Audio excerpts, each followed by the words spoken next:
Hello friends, हम लोग start कर रहे हैं हिंदी के कुछ सवाल जिसमें जो 10 प्रश्न पूछे गए हैं। 10 प्रश्न में आपको सबसे ज़्यादा इम्पोर्टेंट से है कि इसमें सबसे ज़्यादा प्रश्न जो पूछे गए हैं पर्यायवाची शब्द से।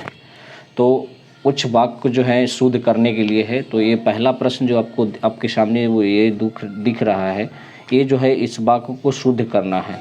तो इस वाक्य को आप पहले अच्छी तरह से पढ़ लेंगे। पहला प्रश्न में अच्छी तरह से पढ़ लेंगे। जैसे मैं यहाँ कुशल पूर्वक से हूँ, ये पढ़ लिए आप अपने दिमाग में रख लीजिए कि मैं यहाँ कुशल पूर्वक से हूँ।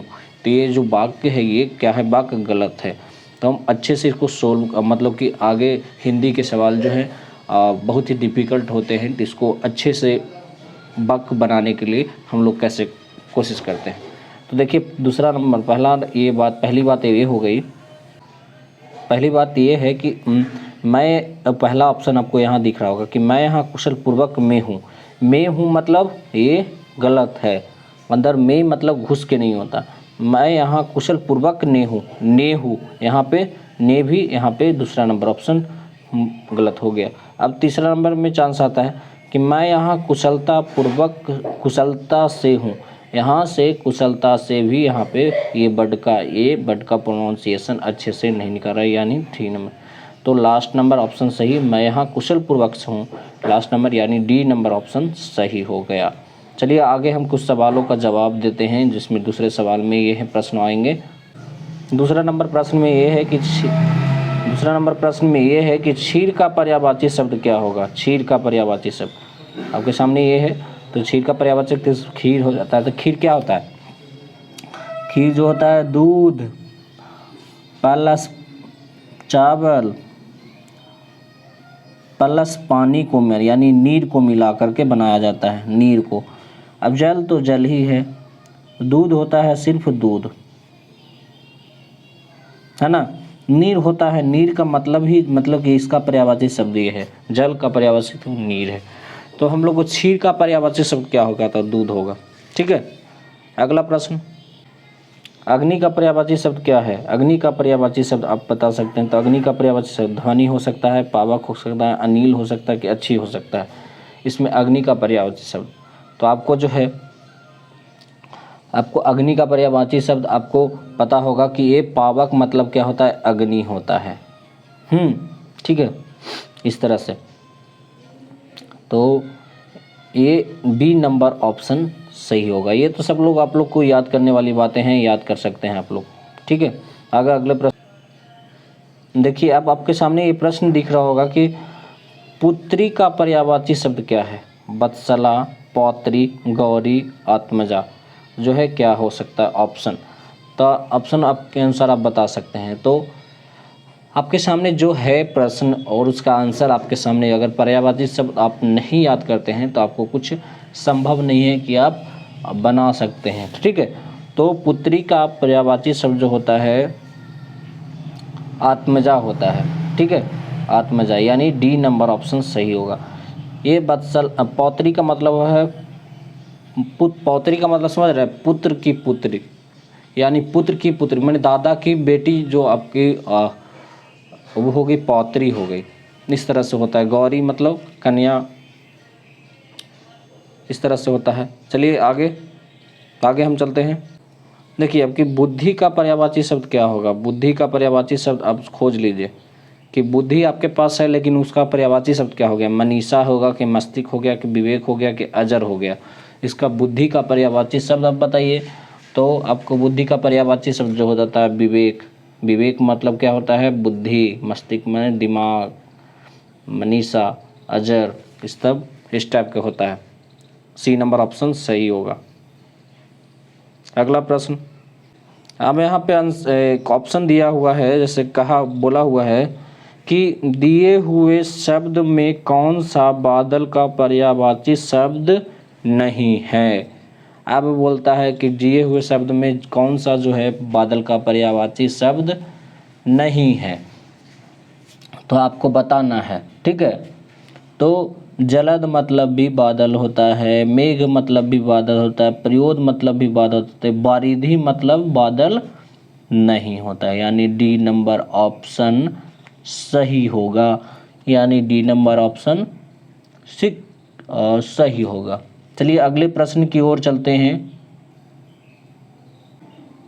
देखिए अगला प्रश्न ये है, आपके सामने ये दिख रहा होगा, छोटा स्क्रीन दिख रहा होगा, इसमें आप देख सकते हैं। इसमें ये बताया गया है कि निम्न में से कौन सा वाक्य में संदिग्ध भूतकाल का प्रयोग हुआ है।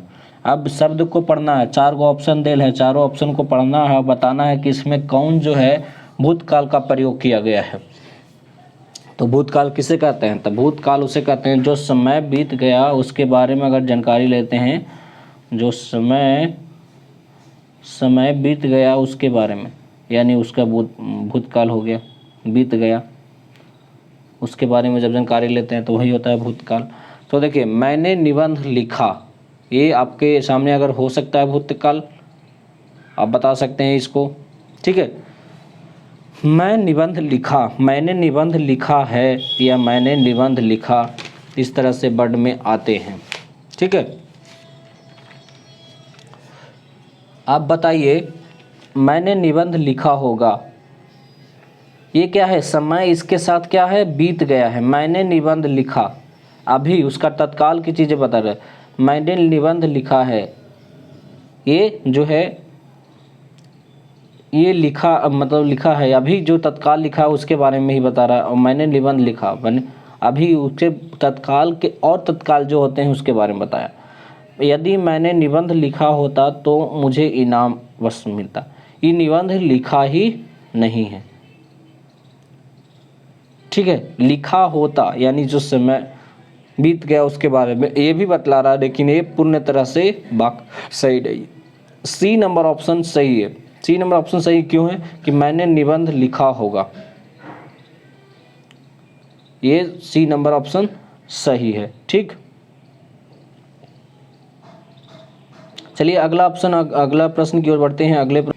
अगले प्रश्न में ये है कि बच्चों से गुस्सा मत करो, बच्चों से गुस्सा मत करो। इसमें इसको भी, ये सेंटेंस को भी क्या करना है?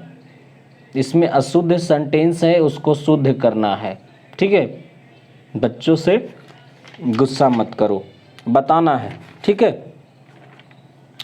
तो सेंटेंस को शुद्ध करने के लिए आपको क्या सोचना पड़ेगा? आपको अच्छे तरह से सोचना पड़ेगा। बस बच्चों से गुस्सा मत करो, तो बच्चों को गुस्सा मत करो, यानी ये भी सेंटेंस गलत है, ठीक है। अब चलते हैं बी नंबर में, बच्चों पर गुस्सा मत करो, ये सेंटेंस सही हो सकता है। बच्चों के ऊपर गुस्सा मत करो, ऊपर चढ़ के मत गुस्सा करो, ये सेंटेंस गलत हो सकता है, ठीक है।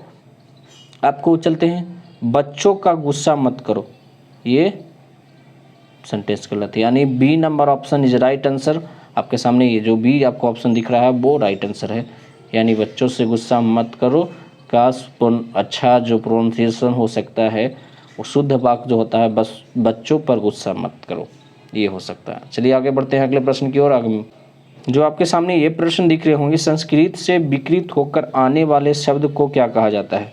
संस्कृत से विकृत जो होता है वो आने वाले शब्द क्या कहलाते हैं? देशज कहलाते हैं, या प्रांतीय कहलाते हैं, या तद्भव कहलाते हैं, या तत्सम कहलाते हैं? आपके सामने ये है प्रश्न, आपके सामने दिख रहा है, आप आंसर जल्द से जल्द आप देख सकते हैं। तो इसका जो है अब संस्कृत से जो टूटकर होता है, विकृत अलग होकर जो वर्ड आता है उसको क्या बोलते हैं? तद्भव बोलते हैं, ठीक है। अगले प्रश्न की ओर चलते हैं। अगले प्रश्न वीडियो में बने रहिए। देखिए यहाँ पे आपको प्रश्न में ये है कि दिए गए शब्दों में कौन सा शब्द नदी का पर्यायवाची शब्द नहीं, पर्यायवाची नहीं है? निर्झरनी है, तरिगनी है, तरनी है, सरिता है। अब इसमें से बताना है कि दिए हुए शब्द में नदी का पर्यायवाची कौन नहीं है, तो बताना है। अब बाकी शब्द जो है नदी का पर्यायवाची शब्द देले होगा, अब इसको बताना है कि कौन है जो नदी का पर्यायवाची शब्द नहीं है। तो जल्दी से बताइए नदी का पर्यायवाची शब्द कौन नहीं है? तो नदी का पर्यायवाची शब्द जो है आपको नहीं है, कौन नहीं है? तो आपको पास ये है कि तरनी जो है नदी का पर्यायवाची शब्द नहीं है। सी नंबर ऑप्शन इसमें सही होगा। बाकी निर्झरनी है, तरिगनी है, सरिता मतलब भी नदी होता है, सब के मतलब नदी होता है। और वीडियो को लास्ट तक देखने के लिए धन्यवाद। आपके सामने 10 सवाल डेली एक सेट का यानी 90 क्वेश्चन का सेट जो है एक वीडियो के माध्यम से आपको बता दिया जाएगा, और जल्द से जल्द कोशिश किया जाएगा कि सोल्व करके आपको बता दिया जाए। Thank you very much, thanks everyone. आपको बताने की कोशिश करने के लिए धन्यवाद और थैंक यू।